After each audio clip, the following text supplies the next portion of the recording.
Support comes from the Missouri Forest Products Association. Missouri produces wood pallets, railroad ties, white oak barrels, hardwood floors, and more. Details on the variety of products made in the state are at choosewood.com. Thank you for listening to this St. Louis on the Air podcast brought to you by Lindenwood University's Hammond Institute for Free Enterprise, examining market approaches to help solve economic and social issues, hammond.institute. Welcome to St. Louis on the Air. I'm Don Marsh. You may remember our introducing you to Ngone Seck last spring. She's a young African-born Italian citizen who came to this country as a youngster, learned our language, and graduated last year as a class valedictorian at Riverview Gardens High School. Achievements in academics and music won her a full scholarship to Washington University. Arts and culture reporter Nancy Fowler covered Ngone last year and now has a postscript. I sat down with Nancy yesterday and noted that Ngone's run into something of a roadblock at school. Yeah, so when I met with her after she'd started her classes, she said everything was going great, but then a story began to come out about her dental issues and her working full-time, more than full-time, really, to pay for those, and how she was struggling mightily to make this all work. And the dental issues are significant. They are. She had a cavity when she was 12. When she lived in Italy, the family immigrated here. The cavity was never filled. And throughout middle and high school, she lived with a lot of pain and could only eat soft foods. And it hurt to play some of her musical instruments. And so she herself found a dentist. She says her family just didn't have any money for dental care, and she's not a U.S. citizen, so there was no public assistance. So she found a dentist last May, right around graduation time. She was a valedictorian. And that dentist said that she had the worst decay he'd ever seen. Right. Yeah, it was really significant, and losing bone mass and infections. The potential there was for thousands of dollars in bills, so she had to go to work, and she found a job. She did. She works at Panda Express in St. Anne, up to 60 hours a week sometimes, just, to pay her dental expenses and also help her family out a little bit. And this is what happened when she met a fellow student in the elevator. He was just making a joke like, "Hey, will you bring me orange chicken next time?" Making a reference to Panda Express where I work. And I was just laughing along. And then he said to me, "Why do you work anyway? You're supposed to enjoy college right now." And I'm like, "I have things to pay for." And he said, "So why don't you just ask your parents?" And I was like, that's just a privilege I do not have. So it's just like a harsh reality here. A lot of the students, not all obviously, but a lot of the students have things like that. They've never really had to hold a part-time job while in school, because all it took for them is to let their family know that they needed something. That's very telling in so many ways, isn't it, Nancy? Yes, it is. She is one of just 15% of low-income first-generation students there, and the median income for families that send their kids to WashU is around $270,000. She does live a different existence than many of her peers. With all of this, as I understand it from your story, it had an impact on her grades, and I know that's something very important to her. Yes, absolutely. I mean, as we said, she was the valedictorian of her high school, something like 4.5 average, taking all AP classes.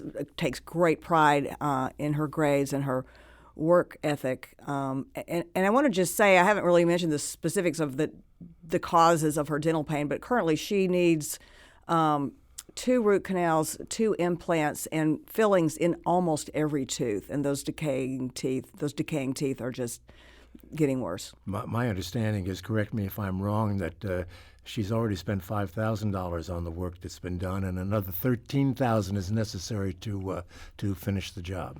Yeah, those are kind of the figures we came up with when she was just sort of trying to remember what she spent on what and how much it is going forward. But it's a lot of money, yeah. She's been pretty private about this, hasn't she?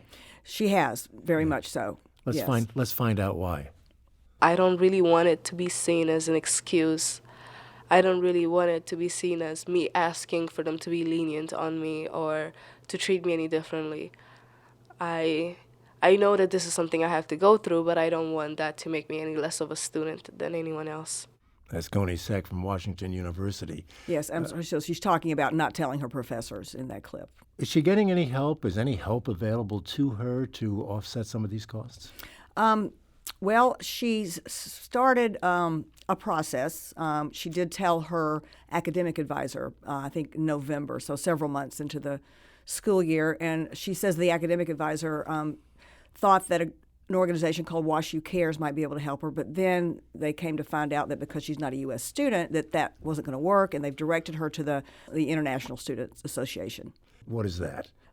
It's an organization that supports international students, of which she is one because she's a citizen of another country. However, she's been in this country since the 7th grade. Well, the citizenship issue is an issue in this, isn't it? Yes. I mean, according to what WashU told her, it's also been an issue because she's not eligible for Medicaid or other public assistance. So that's the reason that her dental needs have gone unattended, all during her adolescence. Yeah, she was born in Italy, and she maintains the Italian citizenship. Yes, that's right. And that's what's kind of an obstacle to all of this. Yes. Is she in danger of losing that scholarship? Well, she says she didn't. She said she was very disappointed in her grades. She didn't want to tell me what they were. She ended up auditing one class, and the three others were not what she had hoped for. But she says that as long as she maintains a 2.0, that she'll be okay. And she says because of the summer sessions that she's been to and done well in, that's the case, that she's maintaining that. She's cut back a little bit on her working schedule to accommodate the studies. Yes. So this semester in January, she just made a hard decision to cut back to working 30 hours, which is, still quite a bit. But she already feels the pressure release, even as she worries that she won't be able to save up enough money in enough time to address the dental needs because of this cutting back of work hours. What has the school's response, if any, been? In the past few years, Washington University has made an effort to increase their socioeconomic diversity of their student body, and they are enrolling 15% of these students as opposed to 6%. And so in an effort to help those students, they launched an Office for Student Success in 2016, which serves like 358 students. But when I talked to Assistant Provost Anthony Tillman, he said it is still up to the individual student to ask for that help. And, they were pretty firm on that. And then when I talked to Harvey Fields, who's a dean there, he said, and I said, are you doing, all you can for these students? He said, we're doing all we know. Yeah. Whether we're doing all we can, I don't know, because we're still learning. You can't see a dental problem, so the student would have to speak up that there is a problem so they would know about it. Yes, that's what they're saying. Yeah. Your piece has already aired in STLPublicRadio.org. Has there been any kind of public response? Yes. I received several emails this morning. There's been questions on Twitter about how to help. I got an email from a dentist, as well as people just wanting to help however they can. Throughout all of this, she's a remarkable young lady. Throughout all of this, she has maintained an attitude that is really to be admired. Yes, absolutely. She's definitely, got the positive attitude. Well, she is looking forward to her future life with great positivity, as we'll hear.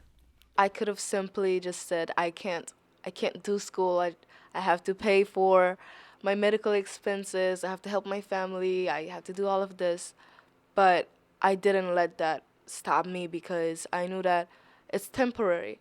At the end of the day, all of our obstacles are temporary. No matter how big, no matter how small, they're all temporary. That's what we have to tell ourselves so that we can push past them.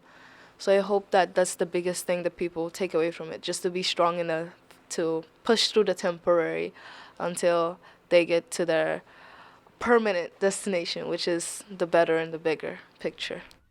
Ngone Seck, do you have any doubt, Nancy Fowler, that this young woman is going to persevere and work her way through all of these current problems? I do not have any doubt. I believe if anyone can do it, that she can. And she has a goal of, if she did have more time right now, she would form a team of WashU students to mentor high schoolers like those at Riverview Gardens where she went. Quite a remarkable young lady. Yes. St. Louis Public Radio arts and culture reporter Nancy Fowler. As we mentioned, this story has received interest from listeners who want to know how they can help, and we are directing those people to contact Washington University's Office for Student Success. St. Louis on the Air is a production of St. Louis Public Radio 90.7 KWMU. Thank you for listening. I'm Don Marsh.